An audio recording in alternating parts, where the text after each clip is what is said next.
美国为什么看起来强大，却又处处反直觉呢？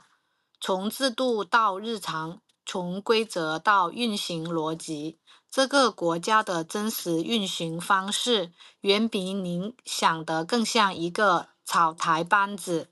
奇迪美利坚，全球最顶级、最荒言的草台班子。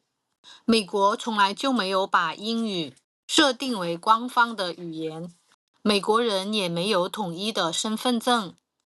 他们也没有统一的支付系统，更没有全国统一的高考。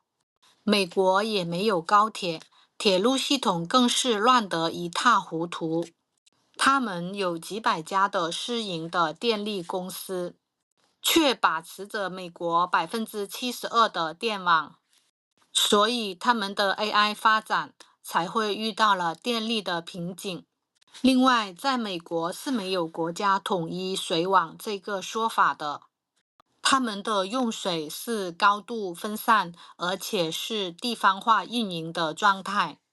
所以，美国有几千万人是在用水的，随时可能会涨价。私人公司的水，这个国家就连很多的监狱甚至都是私营的。另外，美国还有很多私营的消防公司，最出名的叫做乡村地铁，在很多没有纳入城市消防网的郊区，居民每一年得交一笔消防的服务费。田纳西州就发生过一个事件，一户人家因为没有交$75的年费，结果家里面着火了，私营的消防车确实也开到了现场，但是消防员就在旁边袖手旁观，他们就干看的房子被烧成灰烬，因为在他们的逻辑里面，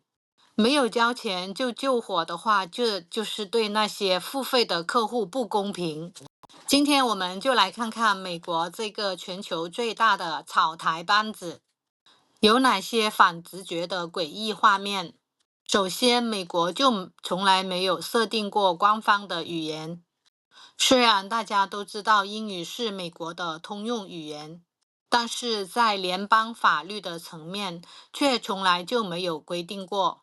直到今天，美国仍然有数千万人说的是西班牙语，这大概就是所谓的自由吧。连自己该说什么话，法律都懒得去定义。其实他们的理论就是一旦规定了，就会变成了文化霸权。他们美国需要的是言论自由，然后美国的国歌星条旗永不落，听起来庄严神圣，但是其实它的旋律就是改编来自一首英国的劝酒歌。这首歌的歌名叫做《致天堂里的阿纳克里翁》。这种旋律的歌曲在英国有很多，像在伦敦的小酒馆里面，这种调子是用来催人买单的。虽然旋律改了一改，但是这可是国歌呀，怎么会这么随意呢？还有美利坚所谓的自由民主的灯塔，满世界到处宣扬民主，但是你把7500个字的宪法里面都翻烂了，也不会发现任何关于民主这2个字的踪影。就连全世界都认为可以代表美国的自由女神像，也不是美国人自己造的，而是法国人在1886年送给美国的，把自由女神像拆成了350块，然后送给美国的。还有美国权力的象征白宫，其实也并不是一直都是白色的。在1814年，它被英国的军队给烧毁了，后来是为了掩盖燃烧的痕迹，才刷成了白色，于是也慢慢的就被叫成了白宫。另外，大家都知道美国是有奴隶制的，他们在1865年的时候废除了奴隶制，但是美国有一个密西西比州，直到2013年，也就是奥巴马都当上了第二任总统了，这个州才正式的完成了废除奴隶制的法律程序。独立制这个上古时期的东西，十几年前才彻底的废除。他们真的和我们是在同一个时空吗？真是个草台班子呀！草台到甚至连美国的独立日也不是7月4日，真正的独立日其实是7月2号。1776年的7月2日，通过大陆会议，北美各代表正式投票通过，决定脱离英国独立建国。那么从法理上讲，既然全票通过独立决议，就已经正式的生效了。只是后来几位建国的大佬，他抠字眼，改了几次，拖延了时间，于是最后的发稿日定在了4号。于是美国人就在4号这一天庆祝了250年。还有大家都知道，美国是全球的科技霸权，但是您敢相信它居然没有全国的统一身份证？你可能会问，那他们出门办事情靠什么呢？其实他们主要是靠社保卡，一张蓝白相间的烂纸片，没纸条，没芯片，甚至连照片都没有。还有驾照，驾照也是可以识别身份的证件，所以美国的诈骗行为非常的普遍。在美国，一旦那张纸的号码一丢，你就可能被盗刷信用卡，甚至被人在外面贷款买房，甚至背上莫名其妙的刑事案件。但是这个时候，美国的这套系统会温馨的告诉你，就是自由的代价。另外，美国没有全国统一的高考，各个州都是各考各的，就是因为美式的快乐教育，认为单一的分数无法全面覆盖一个人的能力。简单来说，他们的筛选方式就是看学生高中4年的平时表现，然后打分，而分高的就可以入学。但是问题也在这里，既然没有统一的卷子，标准就全在各个高中的老师手里。那么这个人到底是不是人才，这里面的水分就太大了。而这种我说你行你就行的人肉筛选的模式，难道真的是先进的吗？并且他们没有支付宝、微信这样的秒到账的，而且全国统一的支付系统，你要是给朋友转账，可能还得写张支票，对方再拿到银行去兑换，有可能会等他个3-5天才能到账。所以说，美联储现在搞了一个新的支付系统出来，但是要普及还需要很长的时间。另外，在这里我们说一个题外话，美国其实也是有共产党的。美国的共产党成立于1919年，至今都仍然存在，并且还会定期的参加总统大选，只是得票数非常的少。另外，美国很多州的法律非常的奇葩，就比如俄克拉荷马州，他们就规定在狗面前示威会被拘留。像内华达州就不允许用摄像头拍摄骆驼。另外，在亚利桑那州，如果你砍了一棵仙人掌，就会被判刑25年的牢。奇葩的法律那是一大堆。然后我们再来看一下美国的公共资源。当咱们中国的高铁已经修了好几万公里的时候，美国却只有加州是有一条高铁在建的，投资高达1200亿美元。关键是已经修了20年了，才只修好了那么的一小段而已。另外，美国大约有900万条签字的供水管在服役当中，这个铅可是有剧毒的。我们中国好多年前也有很多，不过在1999年之前早就拆完了。而且全美国有超过5万个的社区供水系统，其中大部分只服务几千人。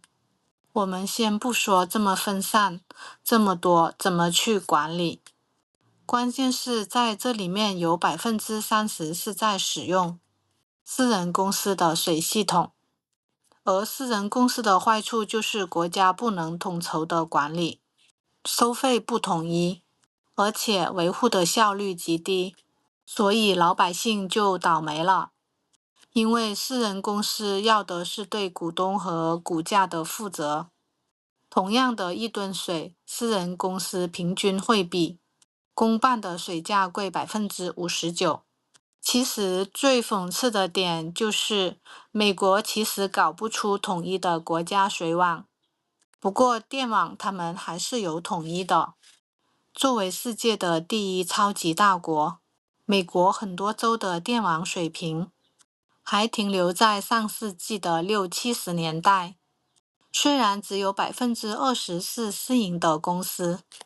但是他们却覆盖了美国72%的用户，而这些公司根本就不愿意掏钱去更新那些生锈的变压器，更不可能为了长远的规划去并入美国的国家电网。对于这些私营的巨头来说，修线路就是拉低利润的赔本买卖，他们可是不会这样做的。这就导致了美国的电网变成了被私有企业垄断，随时可以强行涨价的烂摊子。更讽刺的就是，在美国就连坐牢也是一门生意，他们连监狱都是私有化的，而这些私营的监狱公司一般会和政府签合同，政府还要保证监狱的入住率，如果罪犯不够的话，政府还得赔钱。这就导致了为了赚钱，很多地方的法官判罚出更重的刑期，导致冤假错案一大堆。他们用这种把剥夺自由做成产业的行为，完美的展示了美式源权的另一面。最后一点，也就是在中国，我们有个缴纳个税的 APP， 我们申报个税只需要一拉，该缴多少，该退多少，或者该补多少，都是一目了然的。但是在美国，个人报税简直就是堪比一场灾难。电影《肖申克的救赎》里面就有报个税的桥段，大家可以回忆回忆。其实美国国税局 IRS， 他们的手里面明明有你所有的收入账单，他们也很清楚你该缴多少钱，但是就是死活都不愿意告诉你，非要让你自己去算。如果你算多了，他们就当没看见，心安理得的就把钱收了。如果你算少了，或者是算错了一个小数点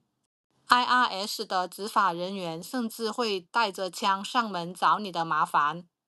情况严重的甚至会被罚款或者是坐牢。而原因是什么呢？就是因为美国的税务软件巨头，这些公司每年会花大笔的银子去游说国会，禁止政府开发免费的自动的报税系统。他们要把报税的流程搞得越复杂越好，这样全美的几亿人口就不得不每年花几十甚至几百美金去买他们的软件系统，或者是请专业的会计。而这就是美式民主的本质，为了保住财团的生意，宁愿每年让全国人民一起遭罪。在中国不可能会有人因为算错个税而倾家荡产，但是在美国就会有。在每年的4月15号报税日之前，美国人都会处于一种非常焦灼的状态。当然，斩杀线以下的人不会算，其实，美国这个国家绝大多数的问题就是这个原因造成的，所以美国就是一个被游说集团高度寄生的国家。政府明明有能力让流程变简单，却为了保住几家公司的财报，当然也有更深层的原因，这也不是几分钟就能说清楚的。感谢您观看我的视频，欢迎订阅。